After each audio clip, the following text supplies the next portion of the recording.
Susan Finley returned to her job at Walmart in Grand Junction, Colorado after having to call in sick because she was recovering from pneumonia.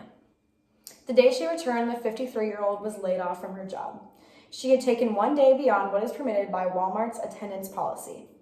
After losing her job in May of 2016, Finley also lost her health insurance from her work and she struggled to find a new job. 3 months later, Finley was found dead in her apartment after avoiding to go see the doctor for flu-like symptoms. And the reason for her not going to the doctor was because her health care was too high. The United States of America needs a better health care system. Americans deserve better health care because currently the cost is extremely high, and better health care will positively impact the economy. Also, there is an uneven coverage of citizens, especially among minorities and children. The cost of health care in the United States is extremely high, making it virtually unaffordable for many people and families in our country. In fact, very much like Susan Finley, 59% of physicians in the United States acknowledge that their patients have a difficult time paying for their care, according to the Department of Professional Employees. More than half of the citizens living in the United States have somewhat of a problem paying for something as simple as treating strep throat. Also, according to the 2014 Department of Professional Employees fact sheet, 19.3% of the population living below the poverty line is uninsured. This means that these people obviously can't pay for the high cost of private health care, but still are not receiving any aid from the government.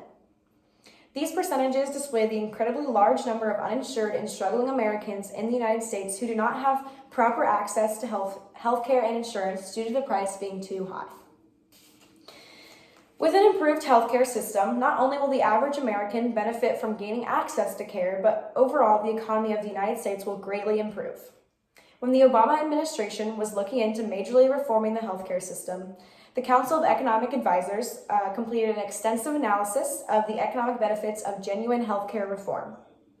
First, they found that reform would likely increase the labor supply in the United States, removing unnecessary barriers for job mobility due to finding insurance or lack thereof. This in turn would overall lessen the gap between small and large businesses because the appeal of offering health insurance would decrease greatly.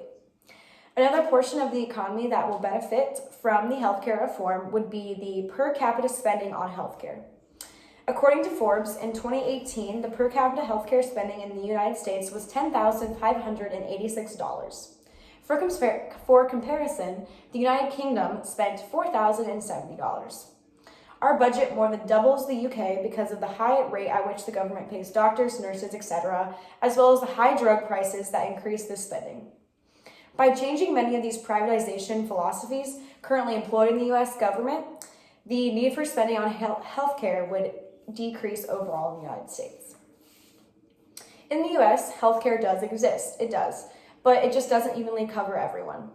For example, according to the White House in 2014, 7.6% of non-Hispanic white people were uninsured, whereas 11.8% of Black people were uninsured, 9.3% of Asians were uninsured, and 19.9% of people of Hispanic origin were uninsured.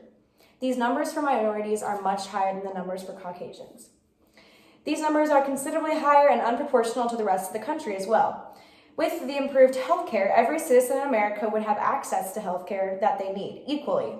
Another reason that the healthcare needs to be improved in the United States is that not every job offers the same healthcare benefits, and some jobs don't offer it at all. And this can lead to many problems with Americans attempting to find jobs with healthcare insurance as a factor, but if the government offered equal healthcare for everyone, this wouldn't be a competitive problem. One example of how to improve the healthcare system is Medicare for all. Of course, this is not the only option, and it's actually a very extreme option, but it does offer some positives. It's a large, famous idea where Medicare for All is a single-payer national health insurance service that would provide everyone in America with healthcare service coverage free at the point of service. This plan would have no premiums, no deductibles, co-pays, or surprise bills, virtually making healthcare access easier and fair for all Americans. Now, Medicare is not the only option in the United States, but it is important and obvious that something in the United States needs to change in order to improve the healthcare. because the cost for it is already too high for Americans. It causes negative economic consequences, and it does not evenly cover all people.